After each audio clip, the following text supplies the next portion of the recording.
Education सदगुरु के daily जी के क्विज प्रोग्राम में आप सभी का एक बार फिर स्वागत है। Daily quiz, mock test, current affairs, question and answer के लिए आप हमारी वेबसाइट www.educationsadguru.com पर भी विजिट कर सकते हैं। तो चलिए आज के अपने सेशन की शुरुआत हम कल आपसे पूछे गए अभ्यास प्रश्न के माध्यम से करेंगे। कल हमने आपसे अभ्यास प्रश्न में पूछा था कि हाल ही में भारत सरकार ने किस देश को रक्षा और भारतीय अर्थव्यवस्था के महत्वपूर्ण क्षेत्रों में निवेश के लिए आमंत्रित किया है। इस प्रश्न का सही आंसर है ऑप्शन ए यानी यूएई। हाल ही में भारत ने रक्षा और भारतीय अर्थव्यवस्था के महत्वपूर्ण क्षेत्रों में निवेश हेतु यूएई को आमंत्रित किया है। भारतीय अर्थव्यवस्था के इन महत्वपूर्ण क्षेत्रों में फूड पार्क, राजमार्ग, बंदरगाह, हवाई अड्डे और अक्षय ऊर्जा जैसे क्षेत्र शामिल है। तो चलिए आज के सेशन का अपना पहला प्रश्न देख लेते हैं कि निम्नलिखित में से किस राज्य सरकार ने हाल ही में सेवारत व सेवानिवृत्त सैनिकों को ग्राम पंचायत प्रॉपर्टी टैक्स में छूट देने की बात कही है। इस प्रश्न का सही आंसर है ऑप्शन सी यानी महाराष्ट्र। हाल ही में महाराष्ट्र सरकार ने सभी सेवारत व सेवानिवृत्त सैनिकों को ग्राम पंचायत प्रॉपर्टी टैक्स से छूट देने का फैसला किया है। ऐसा इसलिए किया गया है क्योंकि अभी तक केवल रक्षा वीरता पुरस्कार पाने वाले सैनिकों या उनके आश्रितों को ही ग्राम पंचायत प्रॉपर्टी टैक्स में छूट दी जाती थी। चलिए अगला प्रश्न देख लेते हैं कि निम्नलिखित में से किस देश ने राष्ट्रीय सुरक्षा के मद्देनजर चीनी ऐप्स IQI और टेंसेंट पर बैन लगा दिया है।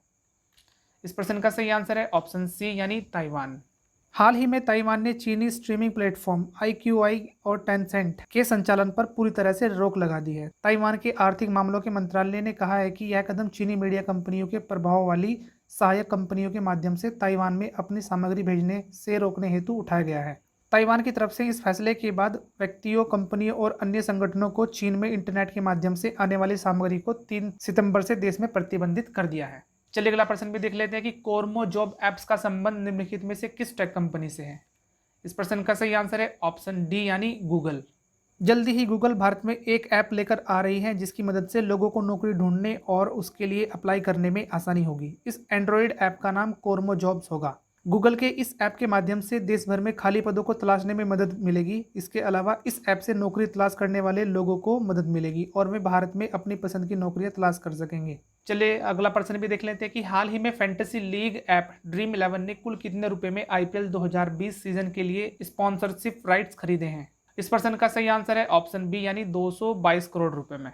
ड्रीम 11 ने चाइनीज कंपनी वीवो की जगह लगभग 4.5 महीने के लिए टाइटल प्रायोजन का अधिकार हासिल किया है। ये कॉन्ट्रैक्ट 18 अगस्त से 31 दिसंबर 2020 तक के लिए मान्य है। ड्रीम 11 पिछले कुछ वर्षों से IPL के प्रायोजन से जुड़ा हुआ है। उल्लेखनीय है कि इस वर्ष IPL का आयोजन 19 सितंबर से 10 नवंबर तक के बीच संयुक्त अरब अमीरात में किया जाएगा। चलिए अगला प्रश्न भी देख लेते हैं कि निम्नलिखित में से किस शिक्षण संस्थान ने नई शिक्षा नीति 2020 के तहत अपने परिसर में राष्ट्रीय एवं लोक कला अकादमी की शुरुआत की है। इस प्रश्न का सही आंसर है ऑप्शन डी यानी IIT खड़गपुर। हाल ही में IIT खड़गपुर ने राष्ट्रीय शिक्षा नीति 2020 के प्रस्ताव को अपनाते हुए अपने परिसर में शास्त्रीय एवं लोक कला अकादमी की शुरुआत की है। इसी के साथ शास्त्रीय और लोक कला अकादमी शुरू करने वाला IIT खड़गपुर देश का पहला संस्थान भी बन गया है। इन संस्थाओं में इस तरह की अकादमी को शुरू करने का उद्देश्य संस्थान के छात्र छात्राओं की रचनात्मक प्रतिभा को बढ़ावा देना है। चलिए इसी के साथ अगला प्रश्न देख लेते हैं कि स्पोर्ट्स आईवियर ब्रांड ओकले ने अभी हाल ही में किसे अपना नया ब्रांड एम्बेसडर बनाया है। इस प्रश्न का सही आंसर है ऑप्शन ए यानी रोहित शर्मा। हाल ही में स्पोर्ट्स आईवियर ब्रांड ओकले ने भारतीय क्रिकेटर रोहित शर्मा को भारत में 2 साल के लिए अपना ब्रांड एम्बेसडर बनाया है। इस साझेदारी के तहत रोहित शर्मा विशेष रूप से स्पोर्ट्स लेस के लिए तैयार किए गए पेटेंटेड प्रेस तकनीक से लैस ओकले आईवियर पहने होंगे। इसी के साथ रोहित शर्मा, विराट कोहली, युवराज सिंह और मिलिंद सोमन की श्रेणी में शामिल हो चुके हैं जिन्होंने पहले ब्रांड का समर्थन किया है। चलिए इसी के साथ अगला प्रश्न भी देख लेते हैं कि निम्नलिखित में से किस शहर को स्वच्छ सर्वेक्षण 2020 के अनुसार सबसे साफ शहर घोषित किया गया है। इस प्रश्न का सही आंसर है ऑप्शन सी यानी इंदौर। हाल ही में जारी स्वच्छ सर्वेक्षण 2020 की रिपोर्ट के अनुसार मध्य प्रदेश का इंदौर शहर देश में लगातार चौथी बार सबसे साफ शहर घोषित किया गया है। स्वच्छ सर्वेक्षण 2020 स्वच्छ भारत अभियान के अंतर्गत केंद्र द्वारा कराया जाने वाला सफाई को लेकर एक वार्षिक सर्वेक्षण है। चलिए अगला प्रश्न भी देख लेते हैं कि निम्नलिखित में से किस मंत्रालय द्वारा प्रतिवर्ष स्वच्छ सर्वेक्षण रिपोर्ट जारी की जाती है। इस प्रश्न का सही आंसर है ऑप्शन सी आवास एवं शहरी विकास मंत्रालय। हाल ही में आवास एवं शहरी विकास मंत्रालय ने स्वच्छ सर्वेक्षण 2020 रिपोर्ट जारी की है। उल्लेखनीय है कि स्वच्छ सर्वेक्षण प्रतिवर्ष स्वच्छ भारत अभियान के अंतर्गत केंद्र सरकार द्वारा कराया जाने वाला साफ सफाई को लेकर एक वार्षिक सर्वेक्षण है जिसकी रिपोर्ट प्रत्येक वर्ष आवास एवं शहरी विकास मंत्रालय जारी करता है। चलिए अगला प्रश्न देख लेते हैं कि महिला क्रिकेट ऑलराउंडर खिलाड़ी लौरा मार्श का संबंध निम्नलिखित में से किस देश की राष्ट्रीय क्रिकेट टीम से है। इस प्रश्न का सही आंसर है ऑप्शन सी यानी इंग्लैंड। इंग्लैंड विश्व कप विजेता ऑलराउंडर लॉरा मार्श ने क्रिकेट के सभी फॉर्मेट से संन्यास लेने की घोषणा की है। वे साल 2017 में विश्व कप जीतने वाली इंग्लैंड महिला टीम की प्रमुख सदस्य थी।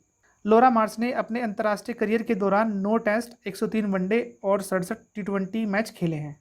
चलिए इसी के साथ आज के सेशन का अपना आखिरी प्रश्न देख लेते हैं कि जापान की डबल ओलंपिक विजेता आयका ताकाहाशी ने हाल ही में किस खेल से संन्यास लेने की आधिकारिक घोषणा की है। इस प्रश्न का सही आंसर है ऑप्शन डी यानी बैडमिंटन।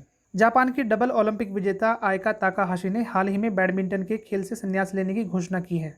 जापान की डबल ओलंपिक विजेता आयका ताकाहाशी ने हाल ही में बैडमिंटन खेल से संन्यास लेने की घोषणा की है।